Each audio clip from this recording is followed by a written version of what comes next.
little sojourn. That was. We did a thing. Appropriate for our subject matter today. We're also just letting you know we're trying out some new microphones, so we're not sure how the audio quality is going to sound until we're actually done. So maybe this will be loud, maybe we won't sound good. Who knows? We're experimenting. We're growing. Life is an adventure. It is. Life is an adventure with you, my love. Aw, you're so cute. I know. So, in honor of the movie we watched today, which are, this week, was Theater Camp, we decided we should talk about movies that have to do with theater. Yeah. So, of course, I've been a theater person for my whole life, but you are like a committed professional theater person. I mean, I guess technically, yes. You hold 2 degrees in theater. Yeah. You worked in professional theater as a professional theater educator. So, actually taught at theater camps. Yes, yeah. Which we're going to talk a lot about that as we review this movie. So, do you have movies that stand out to you regarding theater, especially when it comes to like children's theater or high school theater?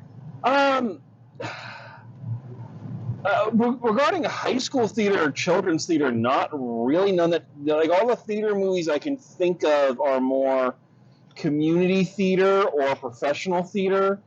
Of course, I think the ultimate theater movie is Waiting for Guffman. Oh, I love Waiting for Guffman. I think most people... It's the day of the show, y'all! I think most people who do theater, in that movie, you either see yourself or you see someone you know. And it may not be the most flattering of lights, right, but you see them. I always see myself as Corky when he's going before the town council and he's asking for more money and they won't give it to him. He's like, well, that's because you're bastard people. You're bastard people, and I'm going to go home and bite my pillow. Yes. Or poor Bob Balaban, who's so overlooked and so overshadowed. I have felt like that in a number of theaters where you feel like you're trying to keep things on track, but the person making the most noise is getting all the attention. Of course.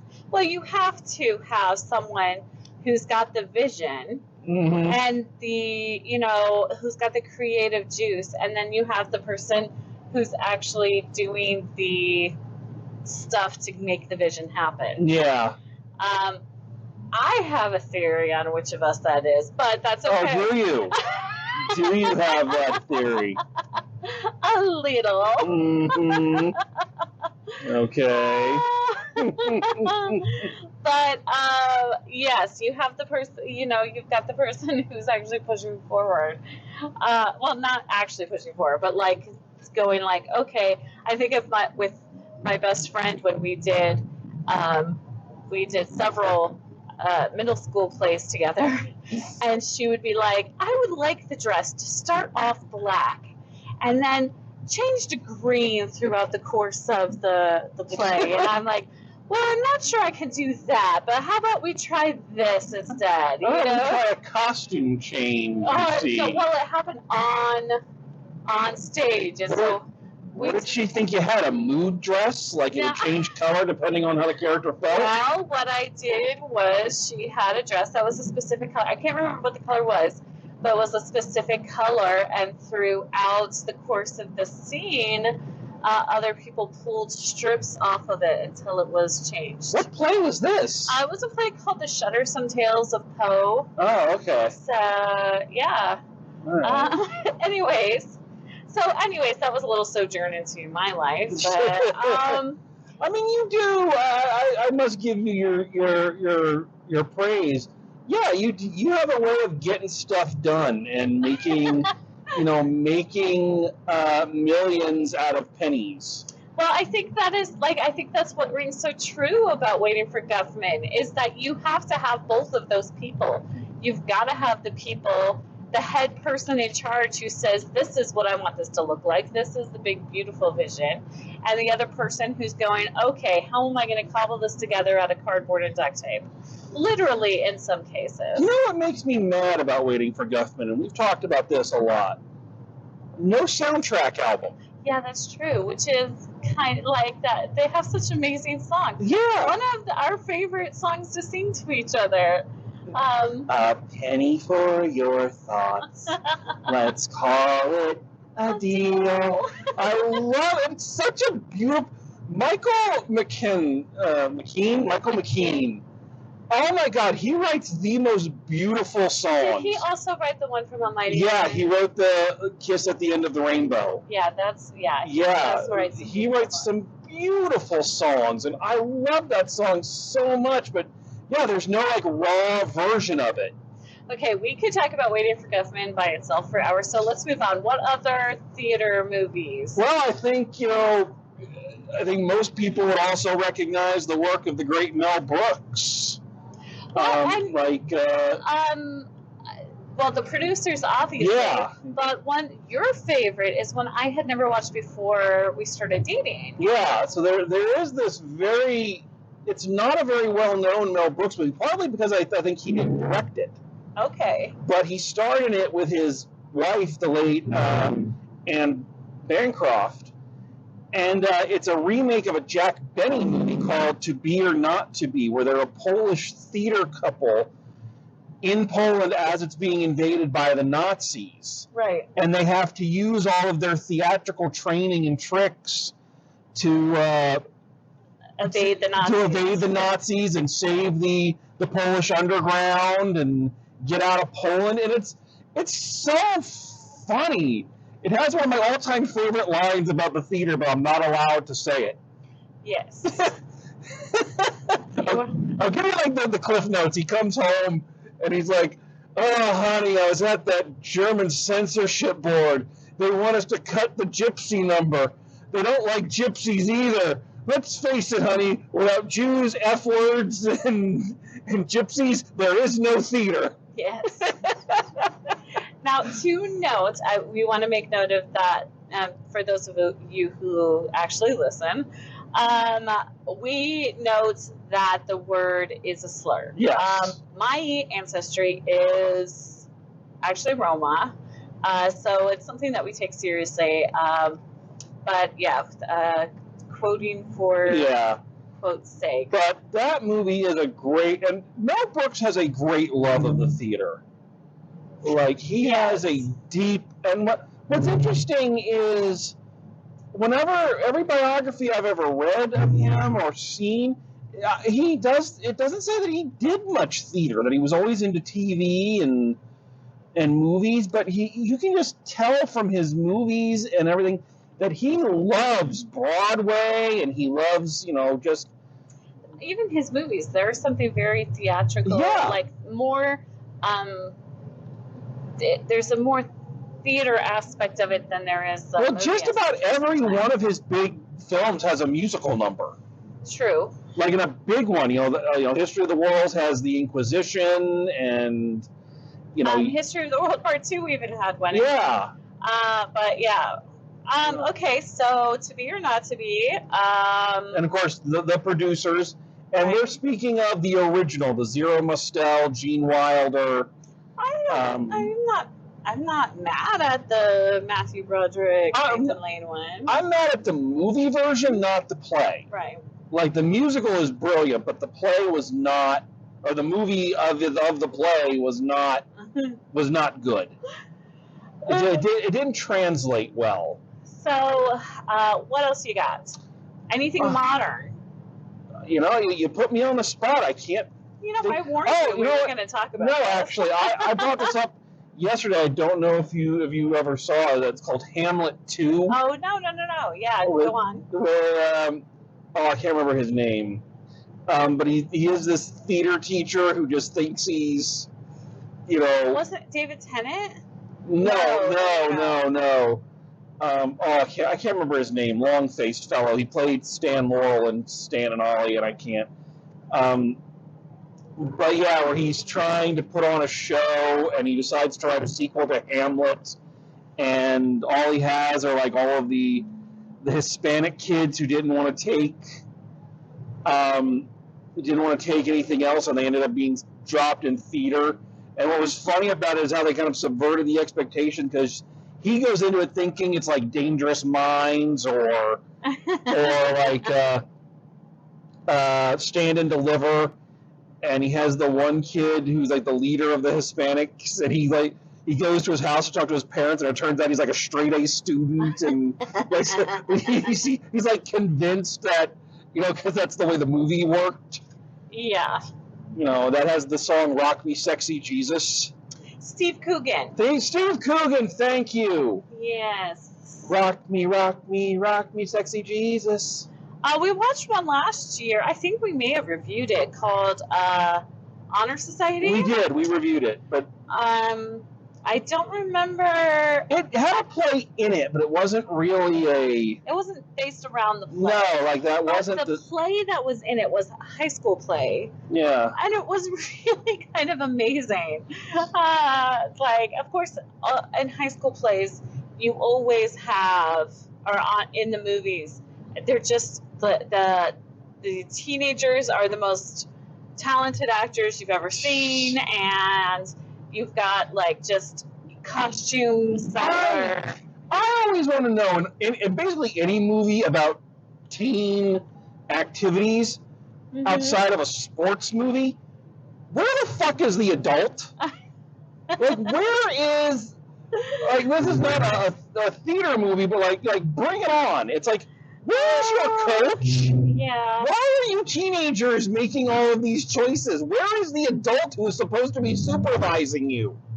Oh, my Well, I talked about this one when I reviewed this movie, Love, Simon.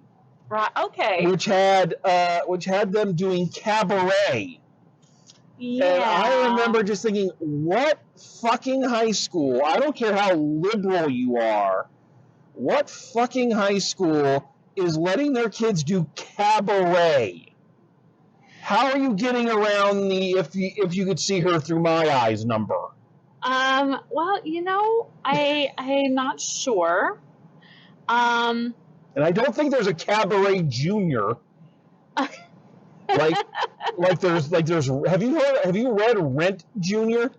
No. There is a Rent Junior. Okay. And it's like they get what do they do about the AIDS? They get the flu. Oh, do they? I'm not lying. They get the flu. Oh, that's no good. Okay. It's like, well, that takes the entire point of the thing away. That makes me super sad.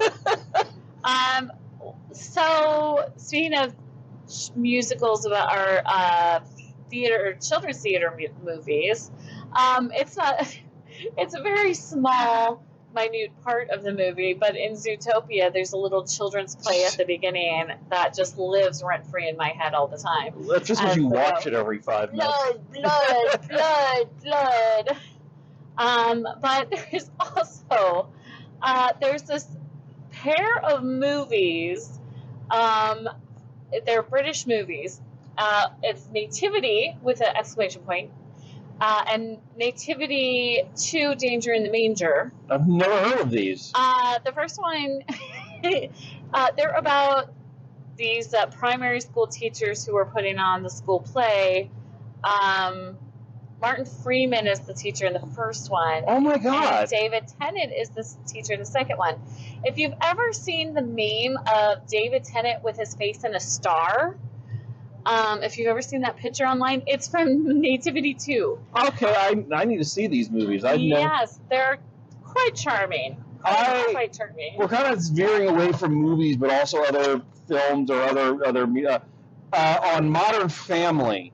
I always love the episodes where Cam directs the high school show, and he's just like one of my all-time favorite lines. And I swear I want a T-shirt with this on it, where he's like, "Yeah, I introduced these children to musical. I introduced these children to Sondheim. One time they'll say that I'm the one who Sondheimized them." Yeah, I love the ones where Cam directs, and there's other ones. You know who else has a real theater background and a real love for theater, and that you might not realize.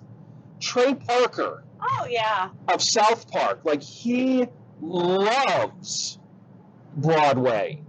He loves Broadway. The fact that they did a Broadway musical is not a fluke.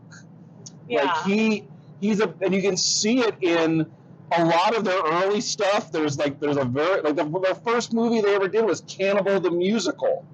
Oh, that's right. Yeah. But they do an episode of like when Book of Mormon was just about to debut. They did an episode called Broadway Brodown, where Randy starts to write his own Broadway musical, and it's I can't discuss what actually happens on it, but if it's the inside jokes and everything are hysterical if you know the people or you know the history of Spider-Man the musical. Now, as a playwright yourself, how do you feel about movies/TV shows about playwrights? Like, I think it depends. Like with most things, it depends because, sometimes they get it right, or at least sometimes I feel like they get it right. Sometimes they get it wrong. I don't know. It's kind of all over the place. Yeah, I mean, I can't. That's a very anticlimactic answer, but it's the truth. It depends largely on them. Yes. Now, what I'm trying to think, like, my brain is tickling, and I feel like there's another Christopher Guest movie that takes place in the theater, but I think what I'm thinking of is For Your Consideration. Yeah, I think so. Because that's not... That's a movie. Yeah. Yeah. Based around a movie. I also love, and I know you are not a Friends fan. No. But it's so many relatable scenes of Joey doing theater as of trying to be a working actor in New York. Like, I mean, him doing Freud the musical, or trying to pass off having a French accent on being able to speak French. Just so many relatable moments. They did a funny episode in the early days of How I Met Your Mother where Lily was in a play. It was like one of these off, bro. It was this weird experimental thing, and she brings everybody to see it, and they come out into the audience, and her husband's like, "Oh my God, Ted's part of the show! It's amazing! Why don't they pick me?" Which also brings to mind all of the Miss Patty shows and the Gilmore Girls. Yes. And in A Year in the Life, the Stars Hollow musical. Yes, that was fantastic. You get these tropes that are true. I mean, they're tropes for a reason. Things like the actors who take themselves too seriously, and the overactive, interactive theater, immersive theater. Oh my goodness. Okay, have you ever seen yourself in one of these? Is there a particular one that you can think of that you watch and went, well, that's me? I kind of, in some ways, I really connect to Parker Posey in Waiting for Guffman. Just because I was never an ingenue. I was always the character actress, but this like really hopeful, eager, willing to jump in and do anything kind of person who maybe her life is kind of spiraling out of control or not really going the direction she planned, but she can really give doing the play her all. Like, I kind of relate to that. How about you? You said Corky, but there's also there was this South Park episode where Mr. Mackey is directing the kindergarten play about brushing your teeth. Oh. And he is just going ape shit and just like yelling, "You think you're so great? Well, let me tell you something. You're stepping all over your cues." That reminds me of me when I directed kids. Yeah, I could imagine that. Yes. Yeah. I will tell you, the very first time that I went to direct solely children, I directed shows that had kids in them, but it was like a kid and adult mix. And the first time I went and was going to direct just a children's play, I was scared because I was just like, these kids are going to hate me. Because I am not one of these, hey, let's all play games. Oh, you're all the most specialist snowflake. I'm going to get in place. Yeah, well, and you are one of those people who just speak to kids as if they were adults. Mm-hmm. Like you and your niece loves you, but you talk to our 3-year-old niece as if she was like straight up, an adult, which I guess she appreciates. Yeah. But I just, in my brain, I just clicked, we are totally missing one of our biggest indulgences of theater. Okay. The Goes Wrong show. Yes! Movies. Yes, the Goes Wrong show on the BBC. Everybody is familiar, of course, with the play that goes wrong. If you didn't know, they actually did 2 seasons of a weekly show in England. I don't know if they're going to do a third one because they're doing Peter Pan Goes Wrong on Broadway now. I think that the 2 seasons came out pre-pandemic and then it got paused. Yeah. So the concept, if you're not familiar, is the Cornwall? The Cornley Drama Society in England. It's a division of the Cornley Polytechnic Institute. Yeah, they're an amateur theater company, and they put on a new play each week, and of course, everything that could go wrong goes wrong. And there's a reason why theater people love this show and love doing that show, because it is all of our lives. Pretty much everything that you see, there are a few like extremes they go to, but everybody has had a situation where something on the set wasn't built to scale, or you've gone in the wrong costume, or the wrong prop got made. Yeah, or someone just can't remember their lines, or the cue is off. Yeah, or you all these little things that when blown up, you're like, yep, I have been there and I have had that happen. What I really love about that show, especially when you watch like all the episodes and you watch their Christmas specials and all that, is that each of the people they're playing have their own way of dealing with the issue. Some of them break character. Others try to just go back and redo the line. Others just, Some just look completely panicked. Like, what's her name? Who always gets hit in the face. Yes. Looks totally panicked at all times. So that's kind of, and it's very consistent. That's what I love about it is, everybody kind of deals with mishap on stage in their own way, and that show, those folks, like you can tell, are hardcore long-term theater people. We did a community theater version of the show that goes wrong, and that is the only character I've ever heard you say you missed playing. No, I missed playing John Hancock as well. Oh yeah. I loved playing John Hancock in 1776, but yeah, that one and Robert are the two that I would play again. Robert maybe after stretching a little bit more. Oh my God. Like, that is one thing about it you don't realize. It takes far more energy and athleticism to play things that are messing up than it does.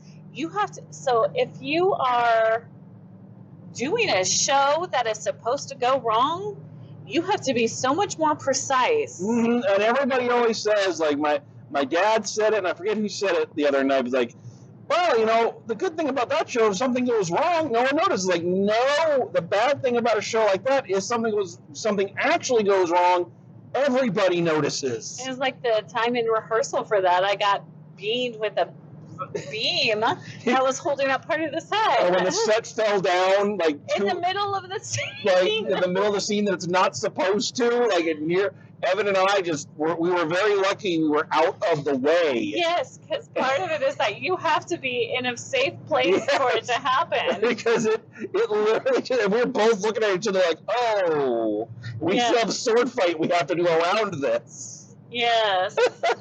Not to mention there was like the second floor falls down at one point and it took out the chair that was under it because it was in the wrong position one night. Yeah, that's why that chair was bent.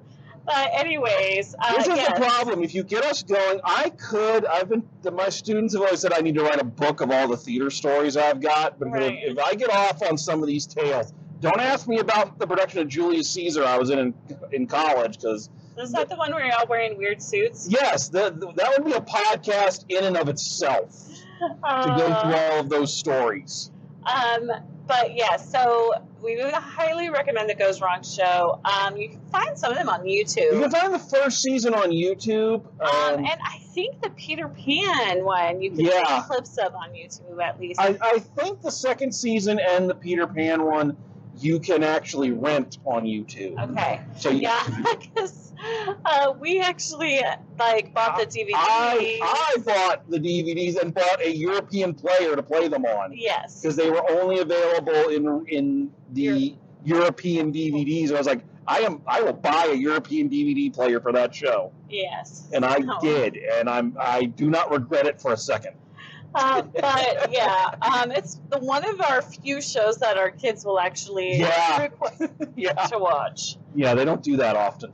So, but anyways, so as you can imagine, this episode may run a little long once we get somebody over here talking about theater education. Yeah, well, like I said, there are a lot of parts in this movie that I recognize. Right. Very. This morning, before going to work, I was flipping through Facebook, and one of the girls that I taught at a theater camp had the post says, "I feel attacked by theater camp," and I said, "I feel validated. Like I feel seen." So yeah, we're probably going to go down some rabbit holes and some tangents that may not have anything to do with the movie. Oh, how unlike us! Yeah, we're usually right on topic. When two people with ADHD fall in love. That's a great song. Thank you, honey. Have you ever, since we're just kind of rambling at this point, have you ever thought of, such and such the musical? Give me. Well, like when I was working in the scene shop at University of Memphis, we used to joke about doing Scene Shop the musical. And it was like welding the pieces of my broken heart. No, I have not.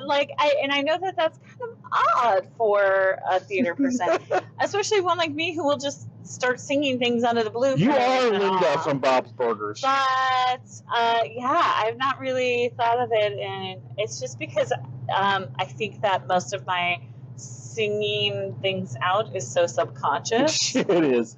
So no, I'll go off on things like that. It's all hooray! We have a song for going to Walmart.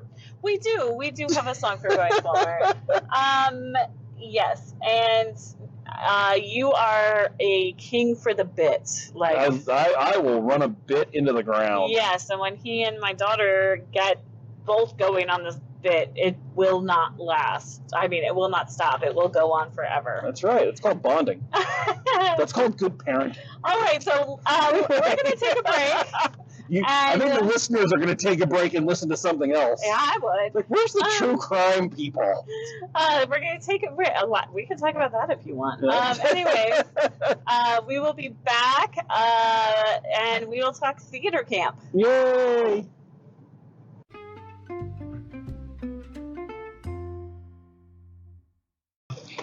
Okay, we are back, and before we get into it, let me apologize for the audio quality there in the introduction. Oh, jeez, oh, Pete.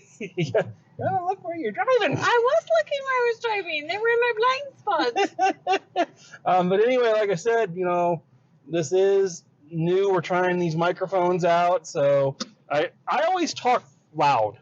What? So I have to get the microphone further away from me, and then I get paranoid that it's so far away it's not going to pick me up. Yeah, the microphone was like right under his chin. And Yeah, you know, Branton in real life, he does not need that. Yeah, so I'm sorry about that. So anybody who muscled through that almost half an hour intro, we appreciate it. And sorry, but we're raw here on Drive Home Reviews podcast. You get the real thing. That's right. We're not spit polished and perfect like those so-called professionals, the ones that get money and advertising revenue for this. Yeah, I'd be okay with being more spit polished if that was the case. Yeah, me too, actually.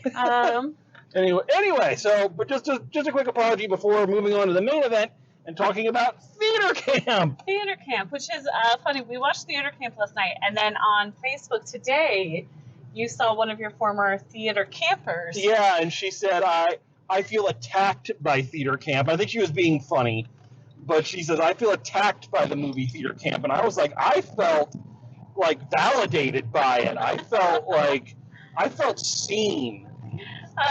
So I would say, just to start off with, this movie plays homage. Look at me. Plays Amish? Pays homage to the Christopher Guest mockumentary style. Yeah, so it's done very indie mockumentary style. Like the film quality is very grainy.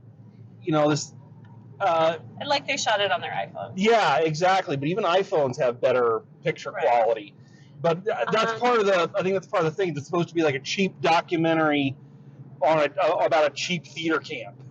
Written by Ben Platt and Molly Gordon, and oh my gosh, Ben Platt's fiance, whose name I want to say is Nate Wolf. Okay. That could be wrong though. He's a theater guy. Yeah. And another friend of theirs. So written by the four of them. It turns out Molly Gordon and Ben Platt did go to theater programs together. And I think that's a big thing about this movie, and I think that's a big thing about why I felt very connected to this film is you can tell when things in the theater, movies in the theater, scenes in the theater aren't written by people who were there. Right. Whereas this very clearly was. Everything about this was very authentic, just with the volume turned way up and the silliness of it turned way up. Right. So you have Molly Gordon and Ben Platt as lifelong theater camp friends who come back every year to teach at the camp. Okay, so basically the driving story is that you have this theater camp, which is the Adirondacks. Yeah. Adirondacks. Theater camp, and it's struggling financially. And while going to scout talent for the camp, they go to the two founders go to a production of Bye Bye Birdie, and the strobe light gives the founder of the camp a seizure, and she goes into a coma. Played by Amy Sedaris. Yes, and so her son, played by Jimmy Tatro, who is like this dude bro wannabe influencer, finance TikToker, is left in charge. So you have someone who has no idea how a theater camp runs or what it is, and is kind of in their own little world of theater, trying to raise money to get this camp, save the camp from foreclosure. Meanwhile, as you said, the two lifelong theater friends are trying to write a musical based on the life of the founder of the camp, who they all hold up as this deity. And just kind of the hilarity that ensues. So, a little background on you. Mm-hmm. So, you initially, when you were getting your my master's, your master's degree, as part of your what did you call it, practicum? Yeah. We had to do an internship. Right.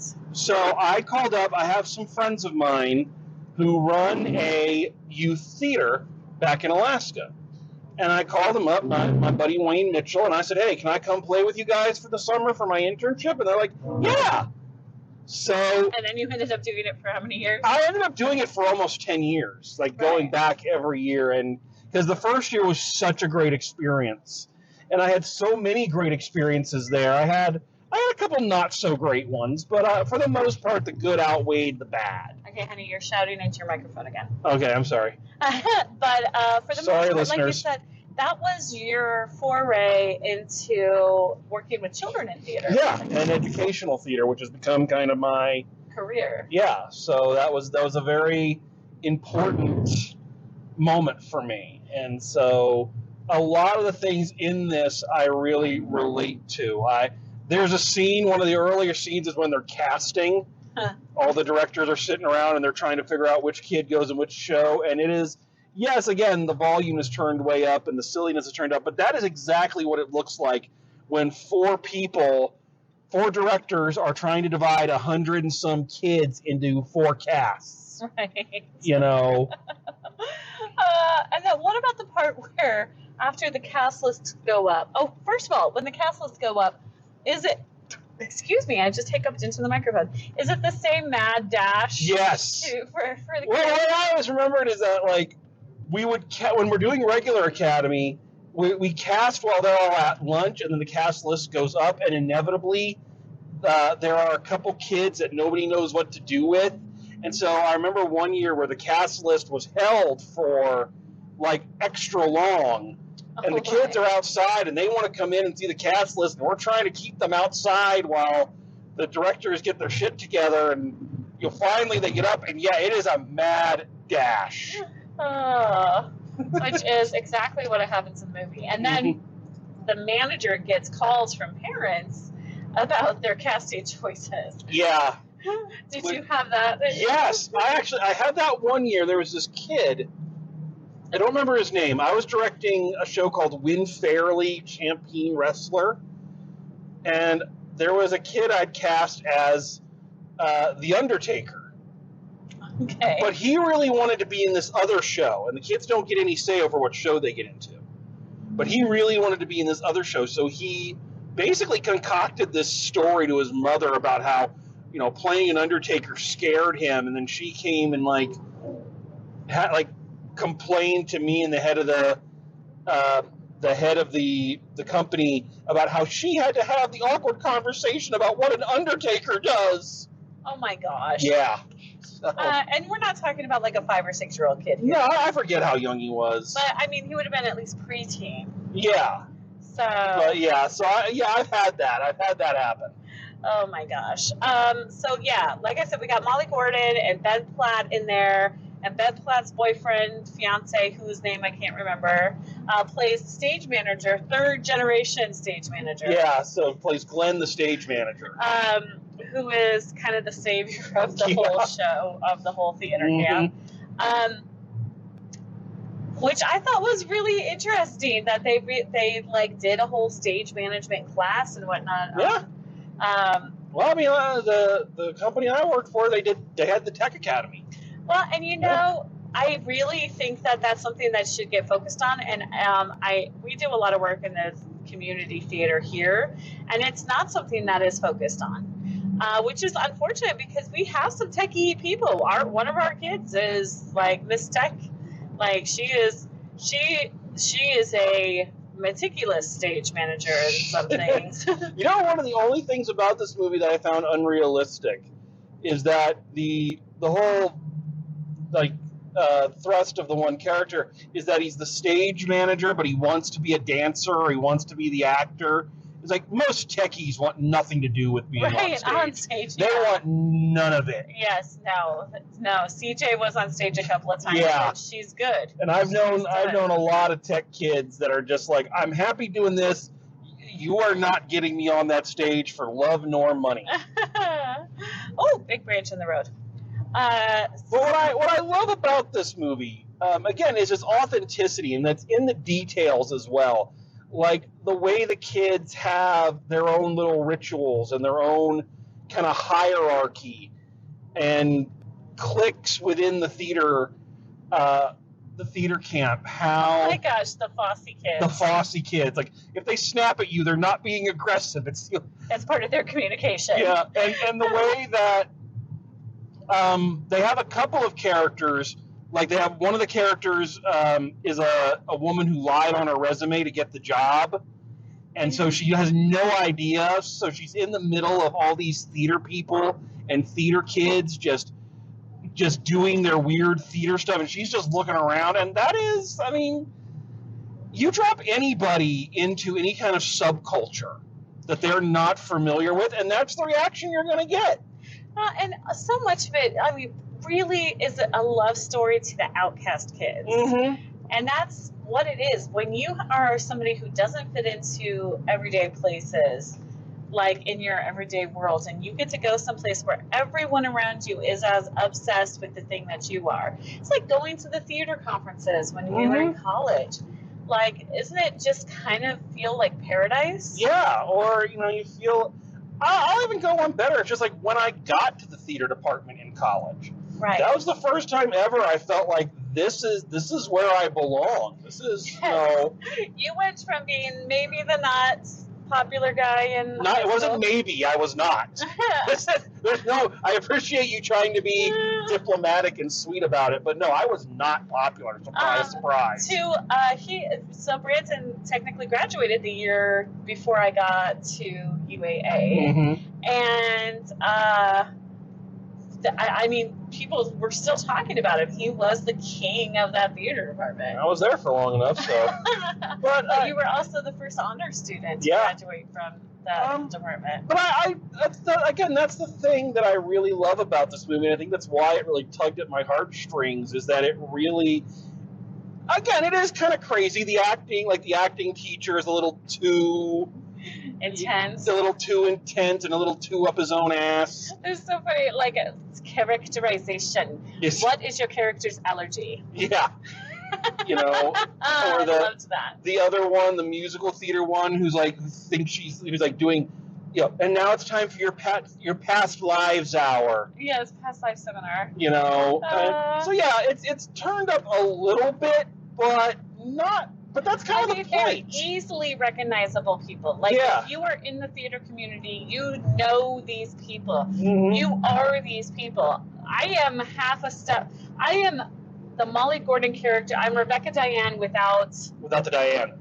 Yes, I'm Rebecca Diane without the musical talent. Yeah. That's what I am. So... You know, but yes, and it's, like I say, it just feels like it was written by the people who lived it. You know, and there are things I was not familiar with. There's this whole thing about kids using, like, tear stick, performance-enhancing drugs. Yes. Or just performance enhancers, a tear stick to make themselves cry, and then and the two teachers like leap onto the stage. You're using. Give it to me. Give it to me. Oh, we're not mad. We're just furious. Oh my gosh! I'm gonna have to make you a T-shirt that says that. I'm not mad. We're not mad. We're just furious. I'm not sure. I think that it would still be amusing if you weren't a theater person. I think it would be amusing, but it might not be as amusing as it is. I think if you're not a theater person, I think that's why it is balanced really well. If you're not a theater person, then you're going to have kind of the same journey that the Jimmy Tatro. Yeah. What's his name? Todd. Is it Todd? It's something like that. Chad. No. Yeah, it's Chad. It's not Chad. Yeah, the guy who runs the camp. I am positive it is not Chad. I'm going to say it's Chad just because we can't think of it. Troy. On Troypreneur. Yeah, there you go. On Troy. Yeah, okay, very good. Mm-hmm. But you're going to have that same journey of just feeling like this is such a weird, stupid little cult that these kids are in, and then when you kind of connect with it and you see how much it means to them, you know, you see that, yeah, it's a little weird, but it's important. Jimmy Tatro did a really good job in that role too. He did. Like he does take a journey in that, and he's I've enjoyed him in just about anything I've seen him in. He's in oh gosh, the name of that show where the three siblings are all oh my word. Monkeys? What? Like, no, they're three siblings in different classes of, like, the one is really rich, The one is middle class, the one I have family no is idea what rich. you're talking about.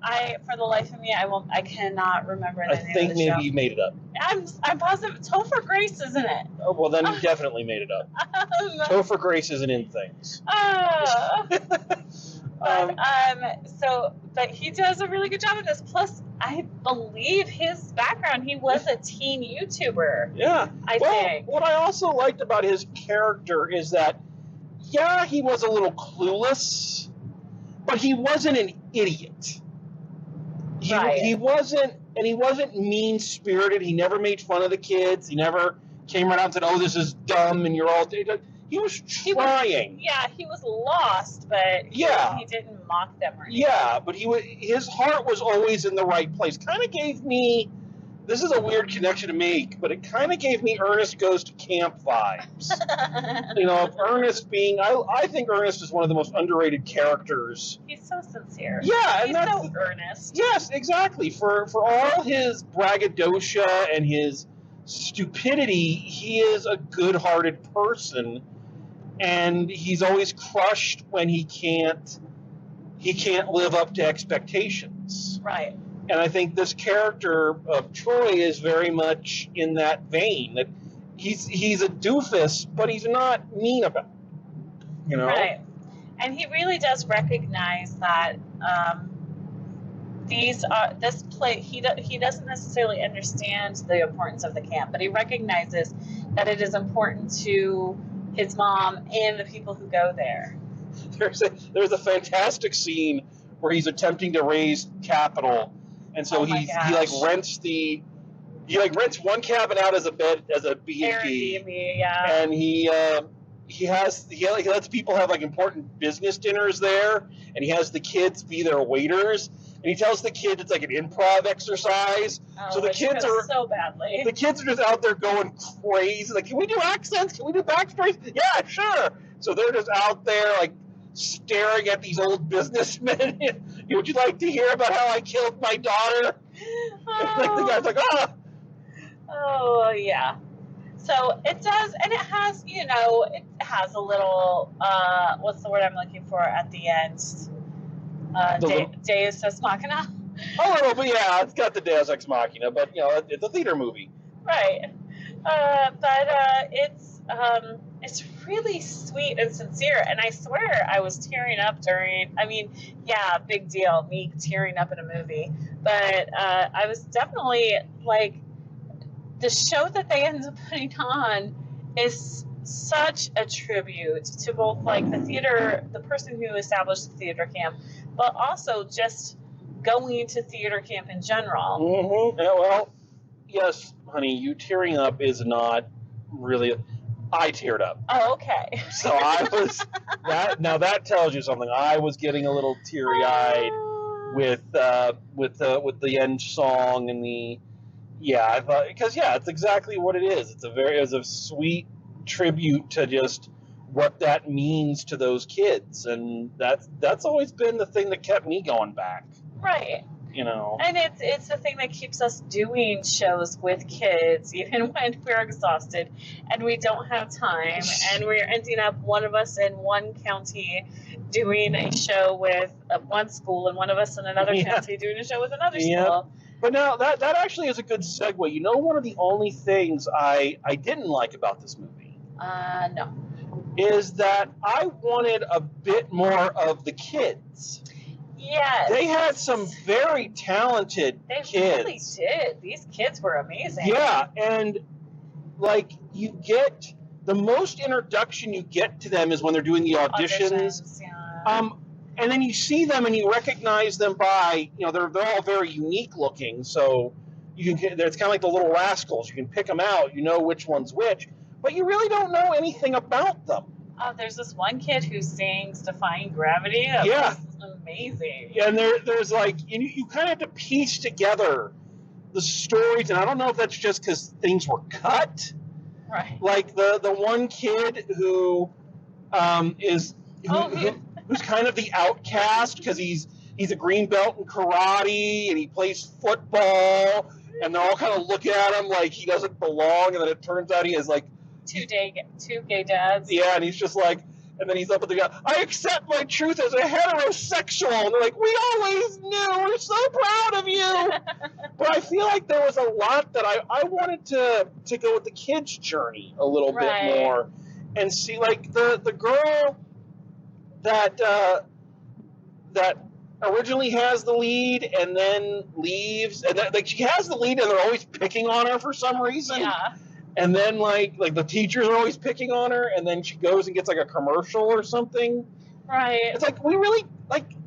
Didn't get that. Yeah, we didn't get to know her. We didn't know anything about her, and I wanted to go with them a little bit more since the story of the movie is how important the camp is to these kids. I really do wonder if there was more of that and then they cut it for time. I'm wondering. I really wonder, because it feels like that would have been the parallel, seeing how it affects the people who had grown up in the camp and the people who are growing up in the camp. Oh my goodness, I forgot about the costumer. Yes, the costumer. Who was like, my first summer here, and Joe told me I have absolutely no talent, but I looked good. Yes.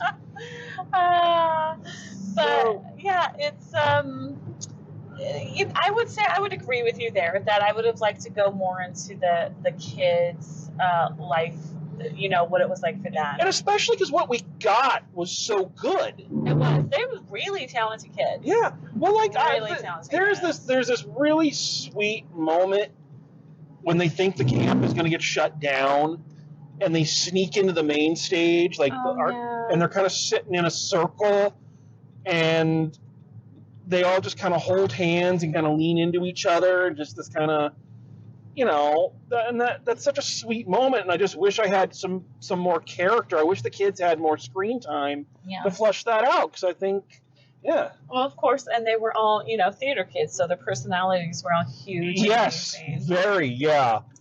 So, but these are all really, there wasn't a bad child actor in the group.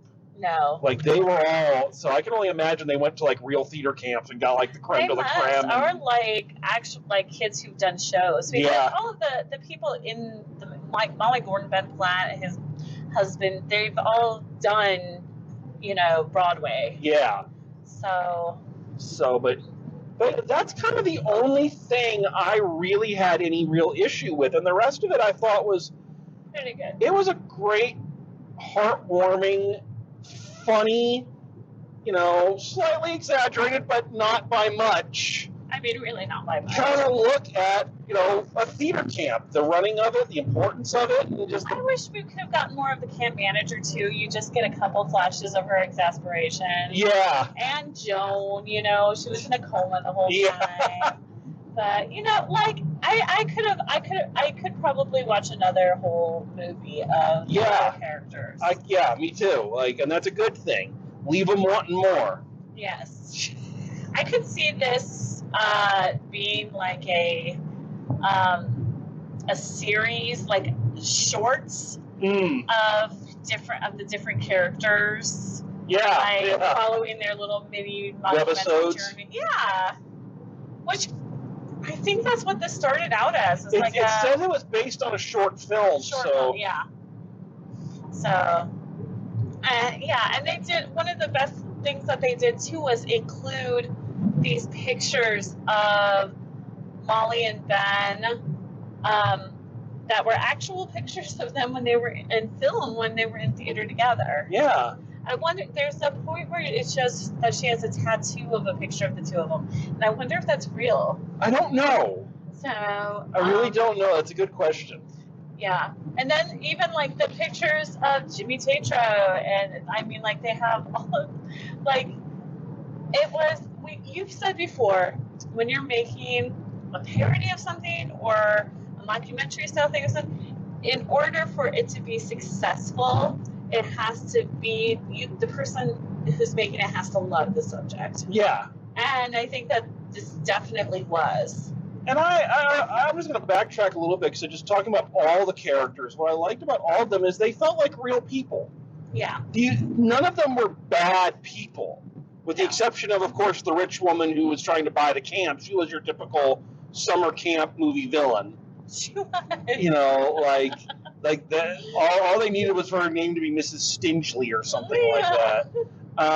But like the people at the camp, they had good parts, they had bad parts. Like Ben was a complete dick to Troy. Yeah. Basically told him he didn't belong there and he wasn't one of them. And you know, that was a dick thing to do. But he was doing it because he was protective of the place. Right. But it's, you know, I like that they had bad aspects to their personalities, but that didn't make them bad people. Right. You know, that they were real people. Yeah, that's very true. You know, so I appreciate that. Yeah, the theater teacher, the theater kid, the theater director in me, I adored this movie to death. You were very delighted by it. I was incredibly delighted. I was delighted as I could be coming off of a 4-show weekend. Yes, exactly. That's we chose to do this movie because, you know, our long-time listener. But no, we joke. But we've had to do like retro reviews the last 2 weeks because we had a show go up, so we were in Tech Week and then Performance. Yeah, so we have like a whole pile of movies that we need to watch and review, but we decided to do this one because we felt it was apropos. Yes. Oh my gosh, we haven't even watched wrestling in like we haven't seen wrestling in a while. No, there's no telling what has happened. So Yeah. we haven't watched it. You can't just miss weeks like this. It's like a soap opera. You're going to be totally lost. You're like, what? Wait, why is he mad at that guy? I know. What's happening? Anyways, all right. That's for the other podcast. Yes. that we one day will make. Well, one day we'll have to do. Yes. All right. So I think we've talked around it. So what is your final grade for theater camp? You know, I've been really struggling trying to figure it out. And at this moment, I'm going to have to give it a B+. Okay. I do think there were some holes that could have been filled, and there wasn't enough. I think they could have made it just a little bit longer and filled some of those holes. And like you said, focused more on the kids. But I fully embrace the fact that that may be exhaustion talking, and I may rewatch it and give it a higher grade at a later date. Okay. So we'll say B+ and holding. Okay, interesting. I think this is interesting. Then this is one of the few times I'm giving something a higher grade than you are. Right. But not by much. I'm giving it an A-. Okay. I'm giving it an A-, and all the reasons you already listed that we've already talked about, so there's no real need to rehash them. I think all that is valid, but what gives it that edge to me is just how good it made me feel to watch it, and just that wonderful feeling. And you know, that could just be my personal history talking, but that's what movies and art does. It touches on our personal history, and you know, and even with the things that, like, the issues we had with it, it still, after the end of it, was like, oh man, we should run a theater camp. Yeah, exactly. So I think if we have any theater people listening, you need to go out of your way and see this. Right. And if you haven't already, it is a. This was our first chance to watch it because it didn't come to any theaters. No, yeah, it didn't come to anything anywhere near us. But yeah, you need to go check this out. You owe it to yourself. It's a love letter to you and everything you've ever been, and a love letter to the outcasts. Yes. God help the outcasts. Which is God Help the Outcasts, the musical. That's right. So we are. We're going to be playing catch up over the next couple weeks. Yes, and not mustard. Yes. Ba-doom-ching. We're going to be playing a little bit of catch up, but we got a lot of films to get to. The year is winding down. I know, we need to watch some more bad movies. We're gonna make that happen. We're gonna make that happen. We're gonna do like a weekend of just like terrible movies. Shit movies, like ones we know are bad, just so we can maybe we'll just review them all at once and just like it's just like, okay, let's talk about this one now. Yeah. But we got a stack. We're going to be bringing new episodes. Thanks for your patience. Thank you for listening. Thanks for being there. Thank you for loving us. Thank you for being there. Lynn. There's the whole world thanking you. Lynn. Thanking me for thanking you. I guess we're going to find. Kill the turkey. I guess we're going to Dollar Tree. I didn't know that. But anyway. Anyway, so thank you for joining us. We'll see you next time. And as always, drive safe, and we'll see you at the movies.